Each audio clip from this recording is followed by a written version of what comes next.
Hello, and welcome to this week's episode of Serving the Community. My name is Trisha Stetzel, owner of Results Extreme Business Solutions and the founder of this podcast, Serving the Community. The purpose is to highlight people and organizations in our communities that are serving through volunteer work and giving back to make our community, country, and even the world a kinder place to live. Joanne Lowitzer is with me today. Joanne, welcome to the show. Thank you for having me. I'm so excited to have you. Just so that our audience knows, Amber Sear introduced the two of us. And when Joanne and I first started communicating through email, the very first thing she wrote me back was, well, I didn't consider what I was doing serving the community. And it really is, as we had our conversation a few weeks ago, initial conversation, I was really touched and excited about the things that you're doing in the community, and you absolutely do serve. So, Joanne, again, welcome. I'd really love to dive into your story. So, let's first start with the story about you and your daughter, Alexandria. Okay. Well, my daughter, Alexandria, we call her Allie for short. She has in April will be missing 11 years. We live in Spring, which is just north of Houston, and she stepped off of her school bus on a typical Monday afternoon and vanished. There were no witnesses as to what happened. And, today we're still looking for her. So, Joanne, when you and I spoke a couple of weeks ago, it was, I think what you're doing in the community is amazing. So, you're taking your own path and all of the things that you did right and the things that you did wrong. And you're actually able to talk with families that are going through what you've been through and helping them kind of get past some of the roadblocks that you've experienced. So, talk about that. So, um, I try to have a large online presence with missing people. And I feel that, through this, I call it a journey. I don't know what else to call it. Through this journey, it's been 10 years. I've had other families reach out to me, to share their missing posters, and also have, asked me for advice. So, the I as painful as it is uh, for me to advise, other families, I try to do my best. And because giving advice, it kind of it it's kind of like I'm reliving, my own story all over again. Sure. Sorry. No, please don't be sorry. It's completely understandable. And, it really is, Joanne, about the empathy that you have and how you're able to support these families through your own emotions and how, and it is hard. I can only imagine. I certainly can't empathize with you or the families that have gone through this. But I certainly see how special it is that you're able to give back to these families and walk with them, because I'm guessing that you didn't have somebody like you walking along with you. I didn't. And if you think about what life was almost 11 years ago, we didn't have smartphones. I think smartphones was a new thing. Not everybody had them. And Facebook was a new thing. So for me, um, being not an introvert, but but a very shy person, it was hard for me personally to try to reach out, to get guidance from somebody else. We had the assistance of back then it was the Laura Recovery Center that started helping me first.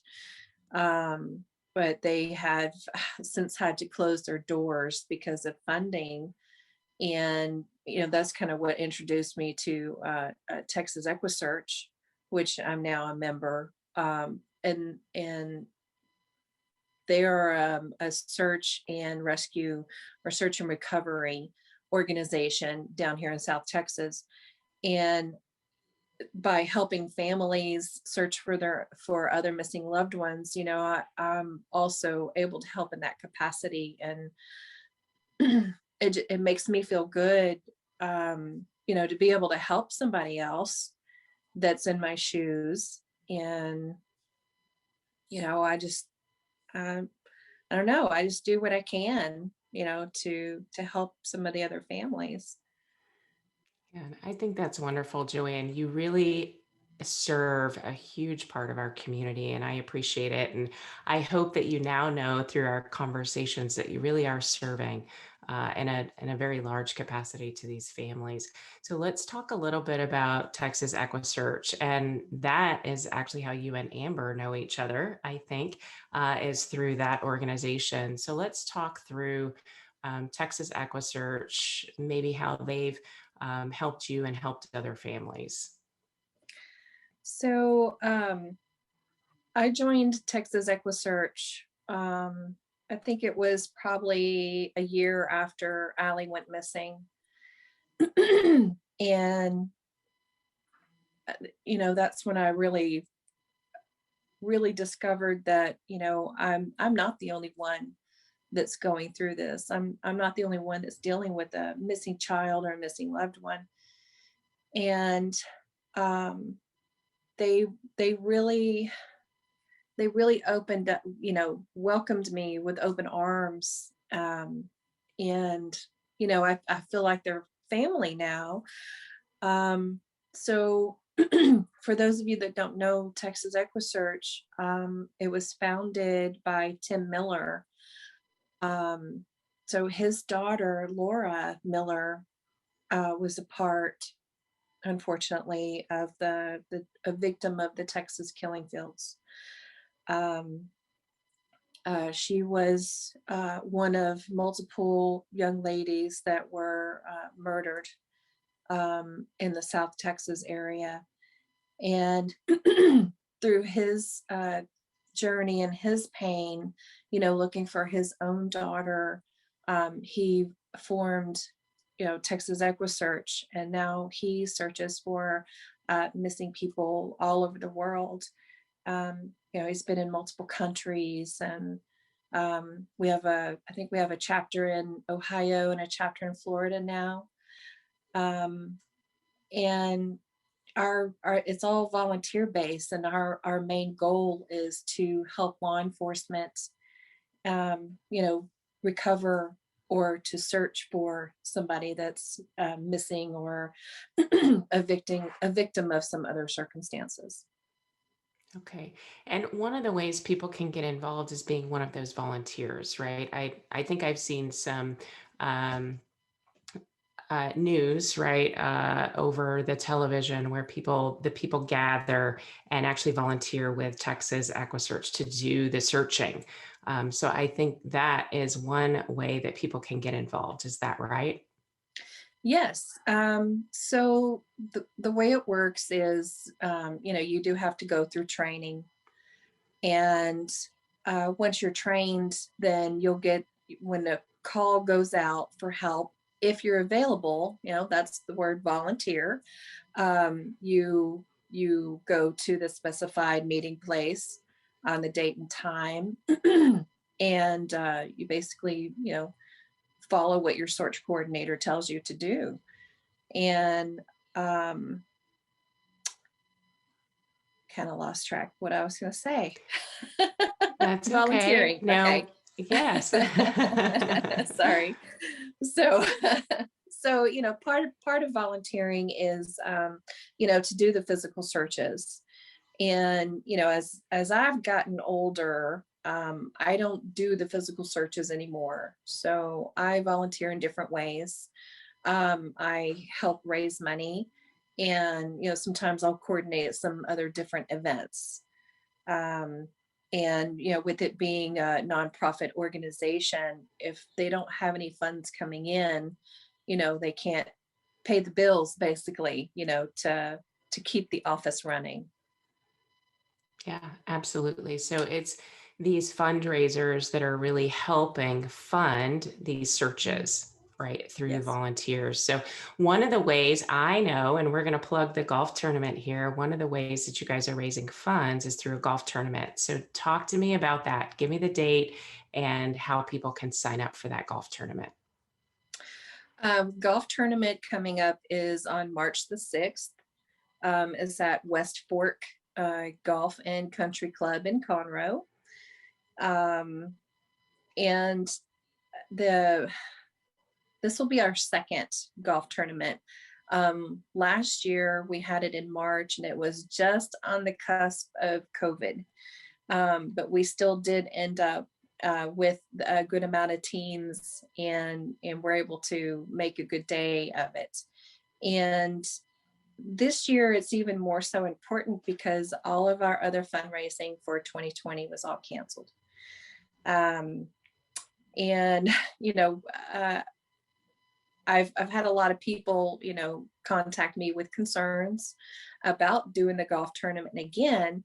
And if you listen to, all of the guidelines and advice about gatherings, is most of the gatherings outside are okay.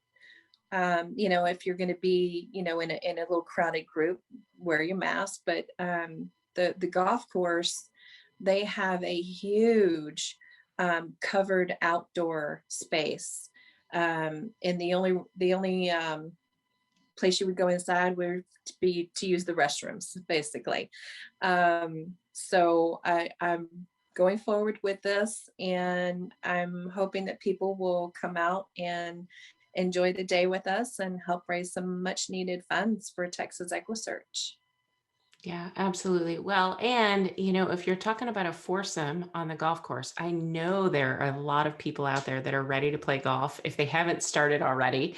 And if you're with your friends or even your family, that foursome is still safe out on the golf course, right? Yes. So keep in mind that Joanne and Texas EquuSearch are still looking for teams. Are you all looking for sponsors as well?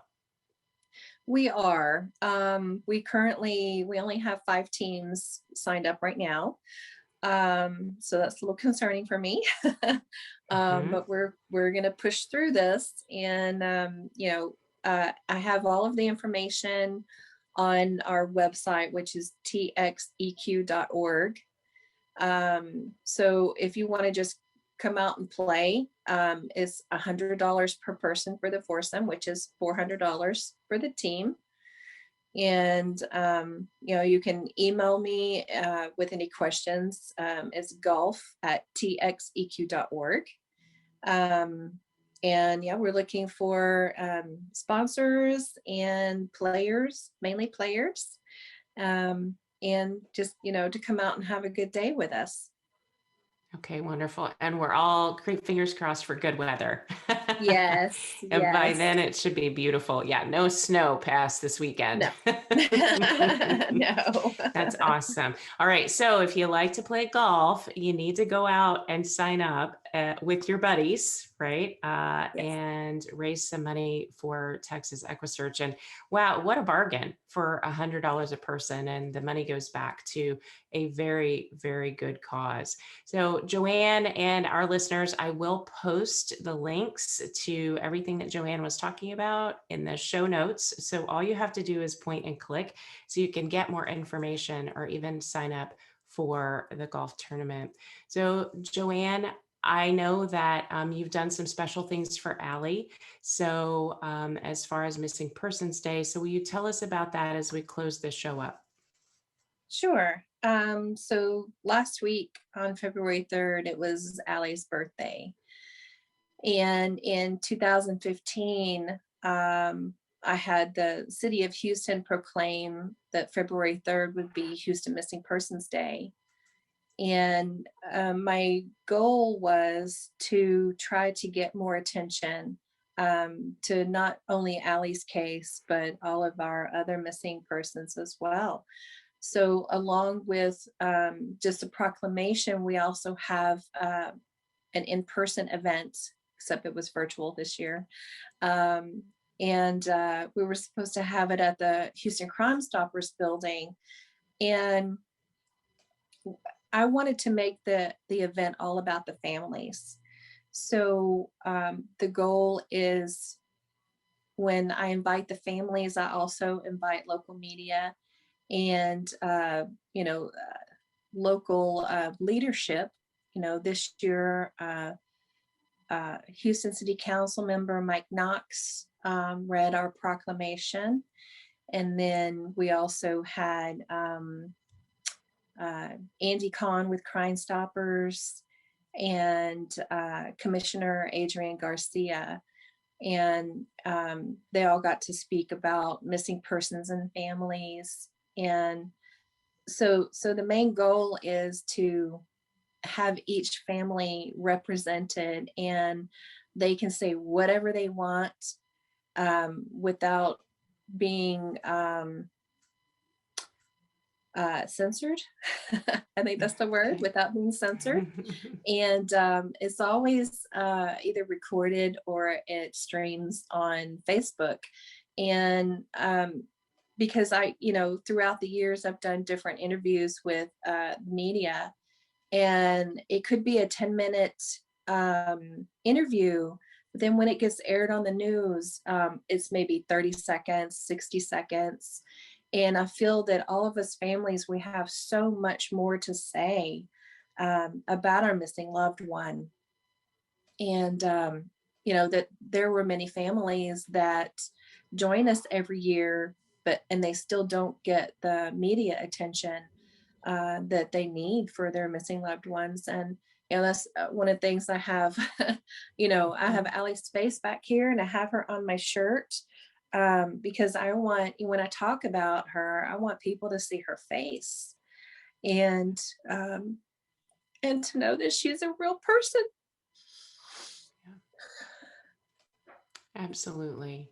Well, Joanne, I really appreciate you sharing your story. I am happy that we're able to talk about Texas EquuSearch and help you with fundraising in that space. If there is a page for Allie, a missing persons page, I will absolutely put that in the show notes for you, because I would like to get her out there as well.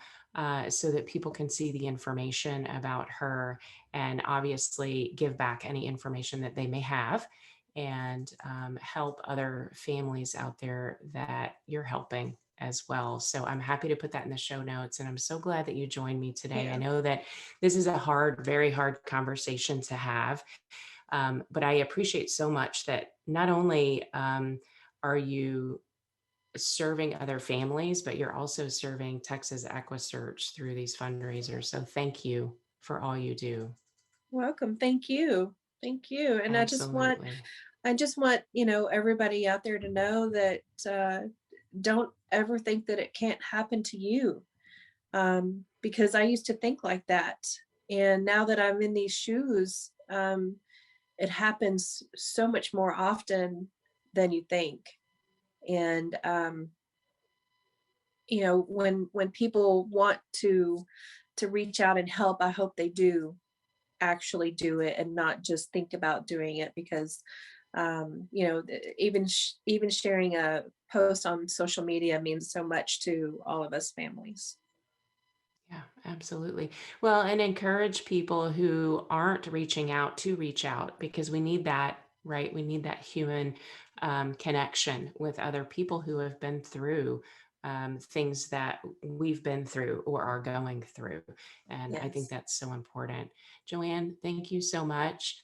I look forward to talking with you again really soon. I hope that your golf tournament turns out amazing. So you've got Thank 5 you. teams now. You need Yeah. at least 3 times more. Yes. So if you play golf and you want to raise money for Texas EquuSearch, please sign up so that Joanna has a full roster of teams. And if you'd like to sponsor, certainly you can do that as well. All of those links will be in the show notes. Joanne, thank you again for being with me today and sharing your story. Thank you so much for having me. And that concludes this week's podcast, Serving the Community.